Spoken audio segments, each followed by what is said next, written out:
Nakalabas na ng Philippine Area of Responsibility ang Super Typhoon Nando. Para sa update, kunin natin ang balita mula kay Munir Baldomero ng Pag-asa Weather Forecasting Center. Magandang tanghali, Munir.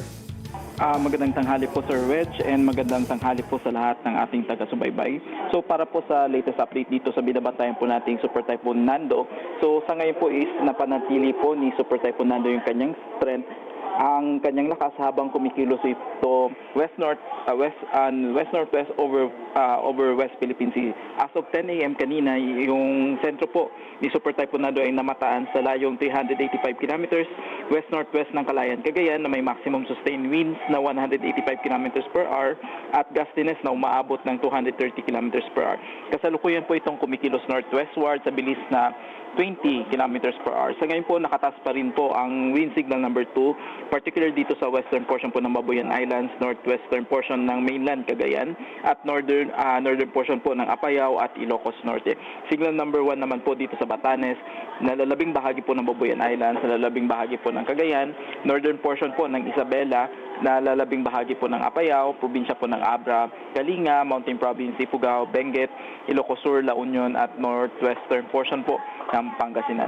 Sa ngayon po may nakataas po tayong weather advisory number 16 kung saan dahil po sa epekto ng southwest monsoon ay maaari pong makaranas ng 100 to 200 millimeters within 24 hours ang La Union, Pangasinan, Benguet, Zambales at Bataan, habang 50 to 100 millimeters naman po dito sa Ilocos Norte, Ilocos Sur, Tarlac, Pampanga, Cavite, Batangas at Occidental Mindoro. Sa ngayon po, nakataas pa rin po ang gale warning over seaboards ng Northern Luzon. So pinag-iingat po natin ang ating kababayang mangingisda at may maliliit na sasakyan pandagat na mag-ingat po at wag pong pumalaot ngayong araw. At sa ngayon po meron pa rin po tayong nakataas na storm surge warning kung saan maaari po makaranas ng wave height up to 1 to 2 meters po.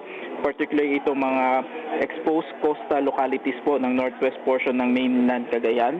Most of Babuyan Islands, Ilocos Norte at northern portion po ng Ilocos Sur. Sa ngayon po, kumikilos po ito papuntang west, papunta po dito sa may southern portion po ng China. Ngayon po is meron po tayong binabantayan na bagong bagyo, yung LPA na namataan po natin is of Mindanao ay isa na po ngayong ganap na tropical depression. So tinawag po natin siyang tropical depression Ompong. So as of 10 a.m. kanina, ang kanyang sentro is namataan sa layong 1,075 kilometers east of Eastern Visayas. Sa ngayon po is nasa labas pa rin po siya ng PAR, pero in-expect po natin by this afternoon or tomorrow morning is papasok na po ito ng Philippine Area of Responsibility. May taglay po itong maximum sustained winds na 55 kilometers per hour at gustiness na umabot ng 70 kilometers per hour. Kasalukuyan po itong kumikilos westward sa bilis na 35 kilometers per hour. Sa ngayon po, ang na-expect po natin is kikilos to pakanluran within the next 36 hours at maaari na po itong pumasok ng PAR this afternoon or this evening. Habang once nakapasok na po ito sa ating PAR, tatawagin po itong Ompong and in-expect po natin na kikilos ito west-northwest as it approaches dito po sa area po ng Eastern Visayas, Southern Luzon by Friday morning, September 26.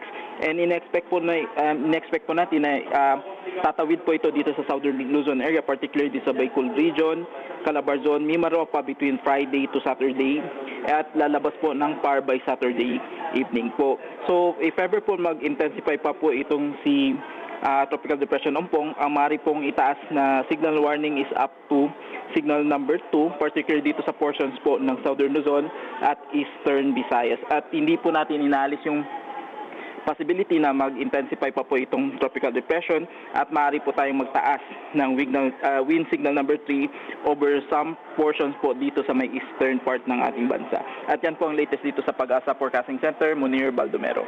Munir, isang tanong lang, malabo naman mangyari maghilahan yung dalawang bagyo o yung tinatawag nating Fujiwara effect? Yes sir, bali sa ngayon po medyo malayo po yung distansya noong sentro po ni Super Typhoon Nando, pati ito pong binabantayan po natin Tropical Depression Ompong. So sa sobrang layo hindi po sila magkakaroon ng interaction kaya wala pong mangyayaring Fujiwara effect sa ngayon. Maraming salamat. Yan po si Munir Baldomero ng Pag-asa Weather Forecasting Center.